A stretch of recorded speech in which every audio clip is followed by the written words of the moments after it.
siècle un rapport qui est un rapport de quasi-sacralité, c'est-à-dire que on les admire, on les cite, on les maudit parfois, mais en tout cas, les grands auteurs font partie intégrante de l'histoire nationale, ce pourquoi d'ailleurs certains sont enterrés au Panthéon, qui est le monument où la nation porte ses héros dans la tombe. Alors la littérature, depuis 50 ans, la littérature française est passée par plusieurs étapes. Et on peut dire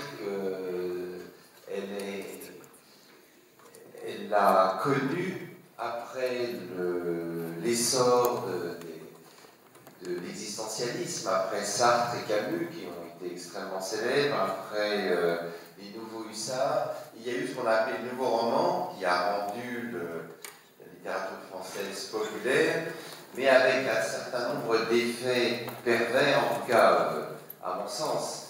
Vous en jugerez peut-être autrement,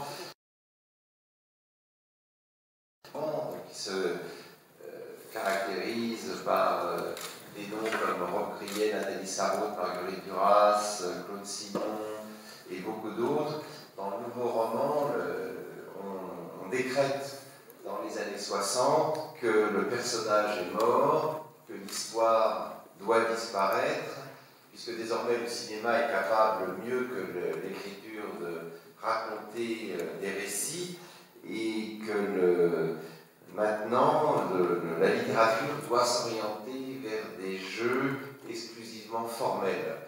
Et alors, ayant fait un cours sur le nouveau roman aux États-Unis pendant un an, effectivement, j'ai bien compris la séduction que ce courant pouvait avoir exercé sur les esprits dans les années 60-70, mais aussi le risque que le nouveau roman a fait courir à la littérature française.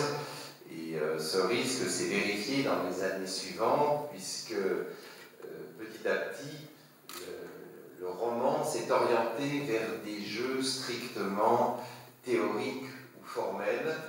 Et tout cela a amené petit à petit un risque d'extinction de la capacité française à raconter des histoires et à renouveler le roman. Et je me souviens être allé à la fin des années 80 à New York, invité par le Pen Club, avec un certain nombre d'auteurs français, dont Jean Echnoz, qui vient de publier là à Paris un livre sur la guerre de 14. Et les écrivains américains, les Américains, avec cette façon très brutale qu'ils ont de dire la vérité, surtout aux autres, plus qu'à eux-mêmes, nous ont dit, mais alors où est le roman français, c'est fini, vous n'existez plus, la France est un pays mort, vous êtes terminé, vous vivez sur le culte des ancêtres, mais vous ne produisez plus rien. Et bien sûr, cette franchise nous a beaucoup vexés, surtout qu'elle a été répétée dans plusieurs universités américaines où nous tournions toujours avec Echnoz et d'autres auteurs. Et ça nous a vexés, ça nous a blessés, mais je pense que s'il y avait quelque chose de vrai dans l'idée que finalement l'expérience littéraire devait se conclure dans une espèce d'exténuation du roman. Et au fond, on peut dire qu'il y a eu un grand carrefour qui est né au XIXe siècle dans la littérature française. C'est l'opposition entre Flaubert et Zola en quelque sorte. Pour Flaubert, c'était l'ambition d'écrire un roman qui ne tiendrait que par la force du style, c'était son ambition pour Madame Bovary.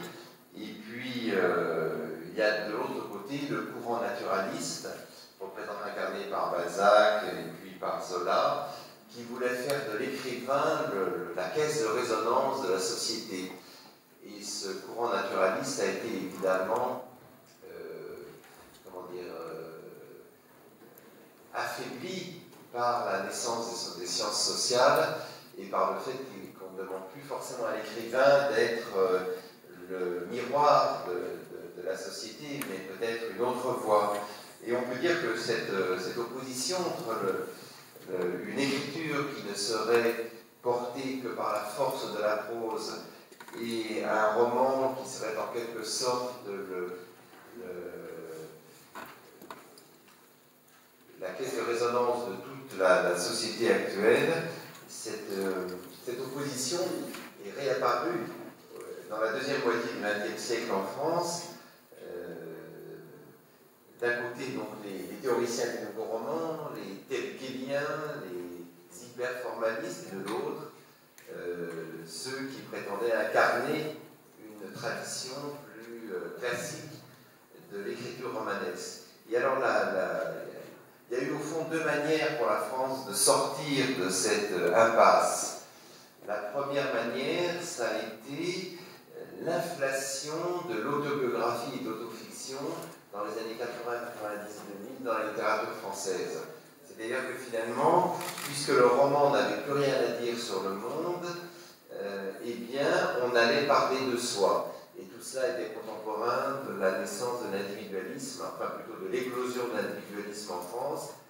Et alors on s'est mis à publier chaque automne, chaque hiver, des dizaines, des centaines, des milliers de romans où chacun, homme ou femme, racontait son enfance, ses malheurs, ses premiers amours, ses premières déceptions. Et on a eu comme ça des camions entiers de livres où chacun prétendait dire sa singularité et finalement ne faisait que reproduire une expérience vécue par des milliers, voire des millions de compatriotes, parce qu'effectivement, dans les sociétés démocratiques, nos existences se ressemblent beaucoup. Alors, ce genre a donné quelques grands livres. Je pense notamment au fondateur de l'autofiction, qui est Serge Dubrovsky, qui a écrit quelques beaux livres, notamment un ouvrage qui s'appelle Le Livre brisé. Il raconte comment son épouse autrichienne s'est suicidée à cause de lui. Voilà, évidemment, il y avait un peu plus qu'une simple autobiographie, mais le récit d'une monstruosité littéraire qui a passionné les gens. Mais globalement, l'autofiction, l'autobiographie, est un genre qui s'est très vite épuisé dans la répétition, dans le ressassement et dans la banalité. Parce que, bien entendu, toutes nos existences ne sont pas romanesques, nous ne sommes pas tous des aventuriers, et pas plus à Limoges qu'à Paris, ou qu'à Nice, ou à Arras, ou à Amiens, les individus, hommes ou femmes, ne mènent des vies extraordinaires.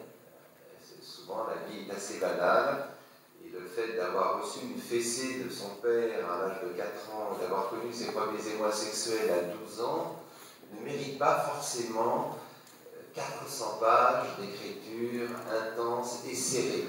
Et donc,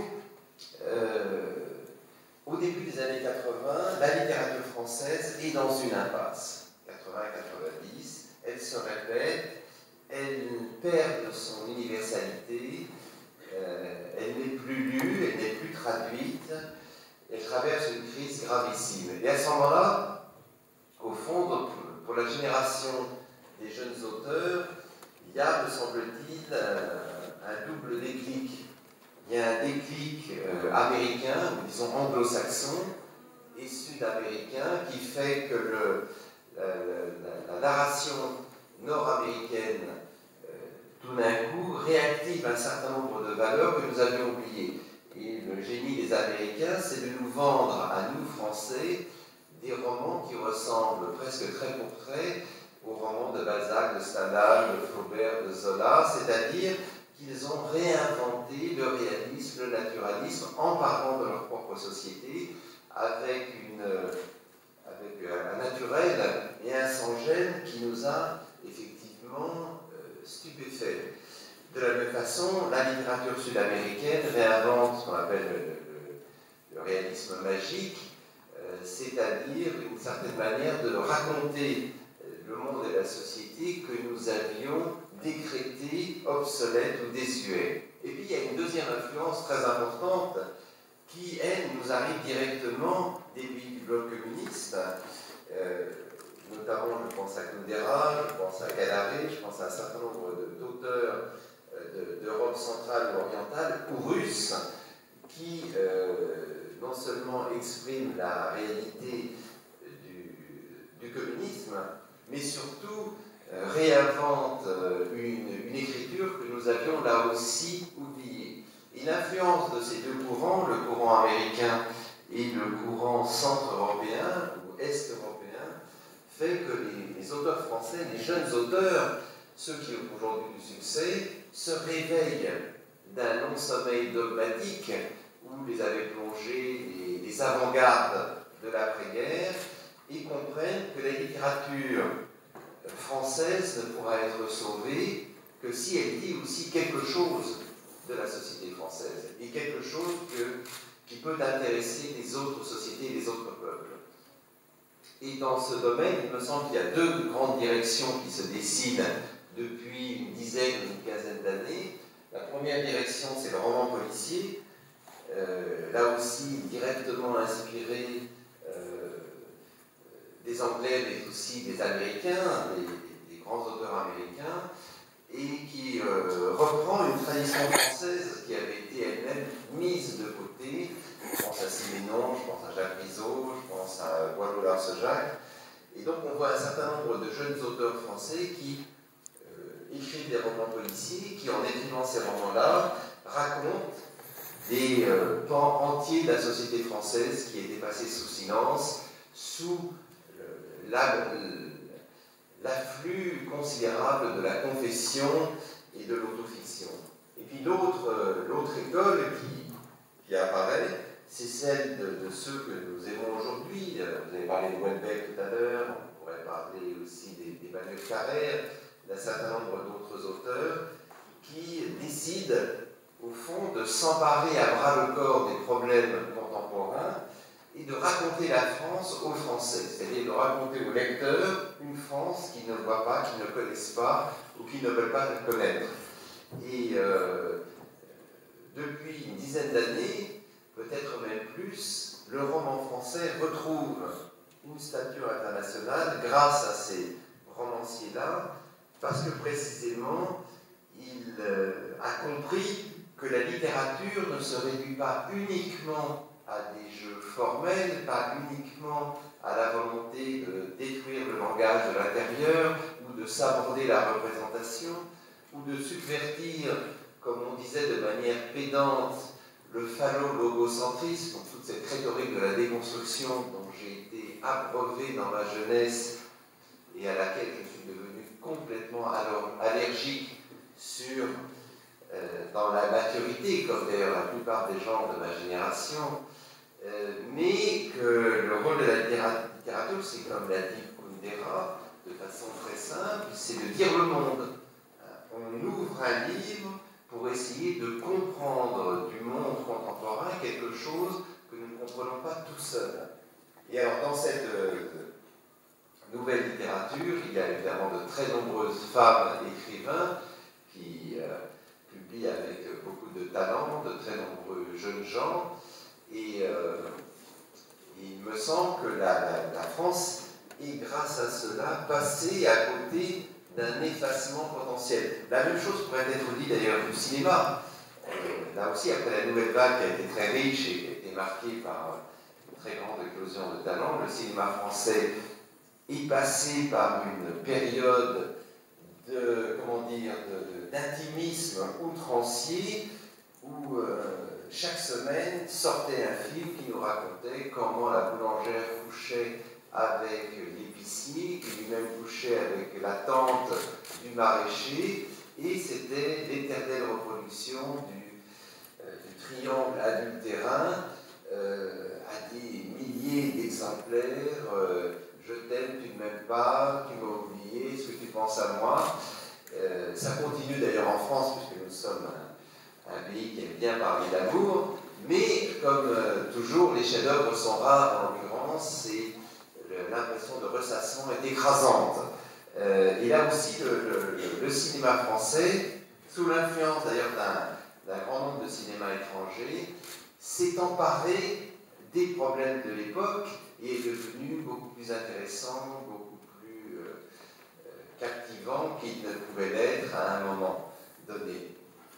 Et donc tout ça pour vous dire que au il me semble que la littérature française a suivi un double mouvement. D'abord un mouvement d'intimidation par rapport aux grands ancêtres. C'est vrai que lorsque on est dans la deuxième moitié du XXe siècle et qu'on a eu comme père ou grand-père à la fois Sartre et Camus, Gide, Saint John Perse, et puis James Joyce, Proust et Céline, c'est vrai que l'ancêtre est un peu lourd. C'est pas facile à porter sur ses épaules des gens d'un tel génie. Et il me semble que donc, nous nous sommes réfugiés dans des exercices un peu précieux, dont le nouveau roman a été en quelque sorte le symptôme. Et puis après une quasi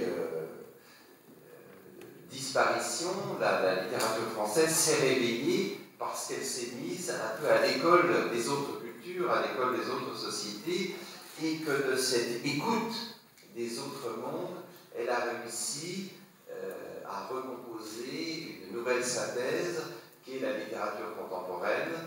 Alors évidemment, vous ne connaissez pas tout le monde, moi non plus, parce que je ne lis pas tout ce qui paraît. Chaque automne et chaque hiver, il est sorti 700 livres à la rentrée littéraire.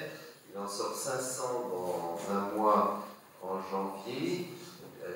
Donc ça, c'est un autre aspect aussi de la vie littéraire française. C'est l'inflation, c'est l'étouffement, c'est l'indigestion des livres, puisque nous vivons à une époque où tout le monde veut écrire et où plus personne n'a le temps de lire les autres. Ça, c'est un peu le problème. Et pas seulement en France, c'est vrai aussi dans beaucoup d'autres pays. C'est probablement une conséquence de la démocratisation de la culture. Mais en tout cas, il me semble que donc, nous vivons aujourd'hui à Paris une sorte de renouveau littéraire, intellectuel, pictural, musical, cinématographique, théâtral, qui fait que c'est une période très exaltante.